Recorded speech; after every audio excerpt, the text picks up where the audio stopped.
Hey guys, finally we have some positive news regarding the OPT, and this video will tell you just that. But before I tell you exactly what the news is, there are some things that you need to understand. What is the context? Okay, now just to kind of summarize, the news is about how, by the way, if you remember, I made a video a few days back where I talked about how 4 senators were completely against the OPT. They did not want the program to continue, okay? And they were just saying that, these people are basically taking up American jobs, and that's what we need to preserve at this moment. So, suspend the OPT or take it away for some while. But now the news has come out that 21 congressmen have signed this letter, and they've sent it to the Department of Homeland Security that OPT should not go away and stuff like that should happen. Now, before I actually show you the exact details, I've highlighted the exact parts that you need to read. So we'll be doing that together in this video. But उससे पहले हमारे को ये समझना पड़ेगा कि what is the political system that we follow. Who are senators and who are congressmen? Because without understanding that, you don't know if it's 4 people against 21 people, or if it's just a different sort of a measure that's going on over here.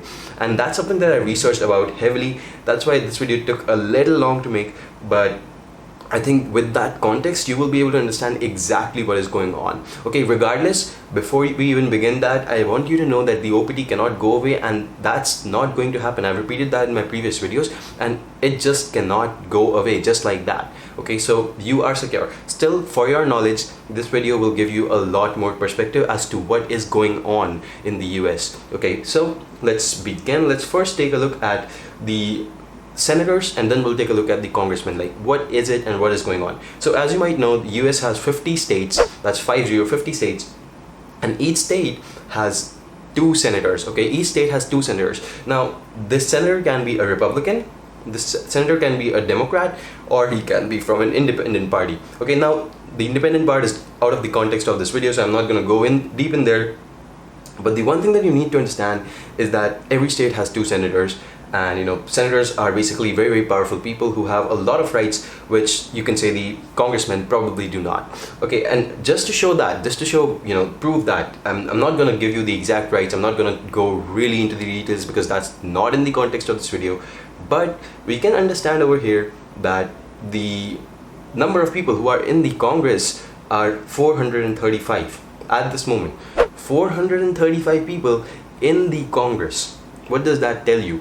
That, hey, more than, basically they are distributed as per the districts, and they do not have the sort of power as the Senate does, as the senators do. So it's completely understandable that, hey, these people are probably worth maybe 1/4 of what a senator is worth. Now, this is not in exact terms, but this is really about the 100 to 435 ratio, right, that we saw. 100 senators and 435 congressmen. Okay, that's not to say that these people are not important. They are the House of Representatives, and they are also extremely important people, and they have some important experience that they have gotten here. Okay, so their voice counts a lot more than just a normal citizen, of course.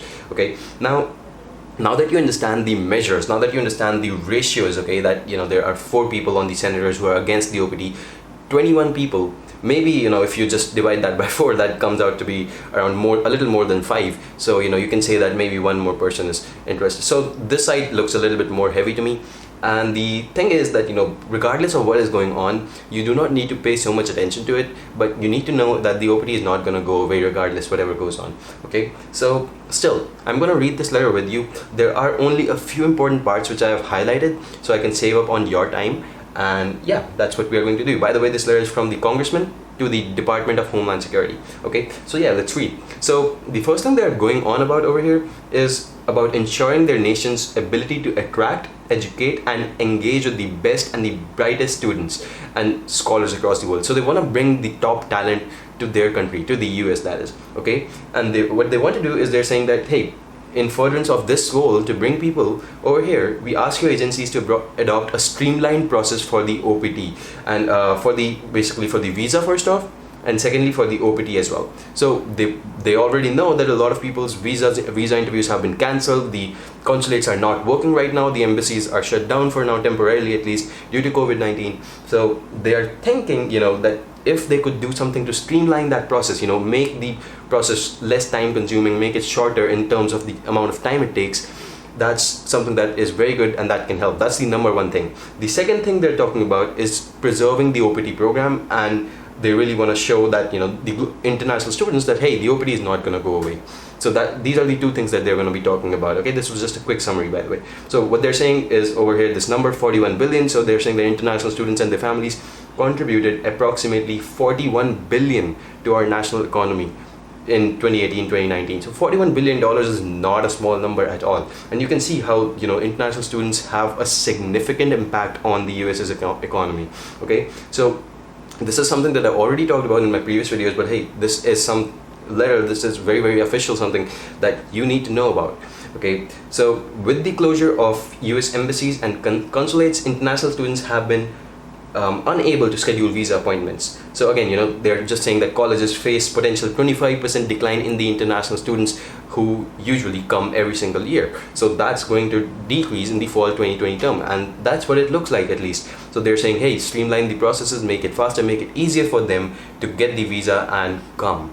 Okay, so the next thing we can take a look at is that this paragraph: we urge your respective departments to communicate and share plans to address the expected increase in the demand for the visa services. So there is going to be an increase in the visa services. They're just talking about how they are going to deal with that. Tell us how you're going to deal with that, including how the US consulates will prioritize and process applications for the F-1 and the J-1 visas. So they're giving them options. They're telling them, hey, maybe you can waive certain requirements, maybe you can make it faster. It's the same thing really, but they're just saying, hey, streamline the process. That's all. And the second thing that they ask them for is, additionally, we urge the administration to publicly clarify that the OPT will remain fully intact. So we send the right message. Okay, so they want to send the right message to who? To international students, because somewhere along the line, the US has sent us a message that, hey, the OPT might be going away. Okay, and a lot of people think that, hey, it can go away. All right, but at the same time, what other countries are doing is that they're taking advantage of it. You already know Canada, United Kingdom. So China and Australia are also in the line, but again, these are the countries which have basically made their immigration policies easier. You might even know the UK system has now been enhanced. I'll make a separate video about that if you want, like the whole point system. But all these countries, when they are supporting international students, they're supporting immigration, they are bringing out new policies. What is the US doing? It looks like they are just hitting themselves in the foot by giving the wrong message that the OPT might go away.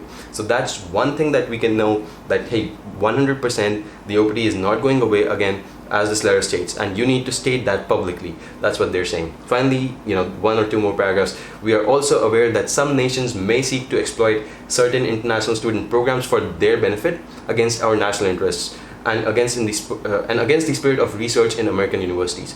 So what they're talking about over here is what I talked about in my last video on how President Trump has banned entry of certain Chinese students, basically everyone who's associated with the PLA, and they are basically doing that for everyone who is a graduate student or higher, so basically who is going for their master's, PhD, any research-based program. They're doing this for those students that, hey, if those Chinese students are associated with the PLA, Chinese military or government, we want to stop them. We don't want them in our country because we think that they are giving some intellectual property to their country, because of which they are bringing out some things that are not good for the world at all, just like the coronavirus. So that's something that you need to understand. We believe that there are strategic and targeted approaches to combating those practices without weakening or suspending in full our international student program. So what they're saying is, hey, don't suspend the whole international program thing, don't suspend the OPT, don't close it down,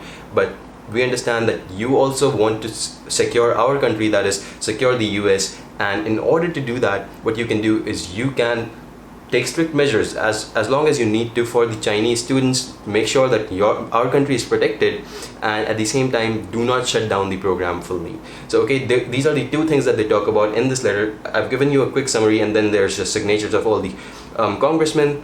So everything you needed to know is right over here. But again, as I've been saying in my previous videos, they've just given 2 points that, number one, fall 2020 students should be able to come, give them a streamlined or faster process for visa.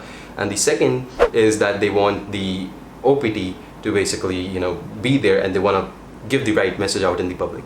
So again, do not be scared. Like I said, it's a good thing. The OPT is not going to be going away. That's something we already know for sure.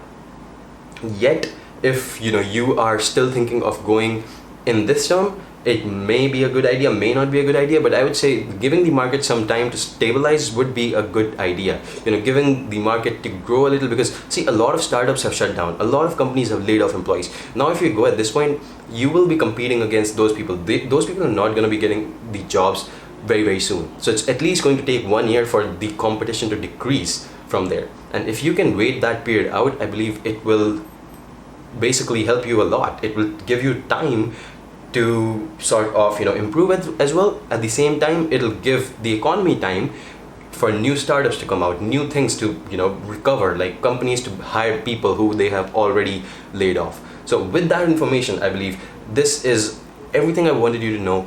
Again, the OPD, I already cleared it in the first 2 minutes of the video. It's not going away, but I think that with this information you will understand the whole US political system better. At the same time, you will understand exactly what is going on, and I think with that, like, you should always know what is going on around you, at least in your area of work. So with that, I believe I've given you the critical information. I will be making another video on whether you should go for fall 2021 or not, because a lot of students have been asking me if that's a good time to go. So yes, we will be clearing that out. We'll be posting that out tomorrow, hopefully. And yeah, I'll see you in the next one. Subscribe to the channel if you think that this information helped you. More genuine information coming your way every single day. Alright, thank you so much for watching. This is Yash Mitra signing out.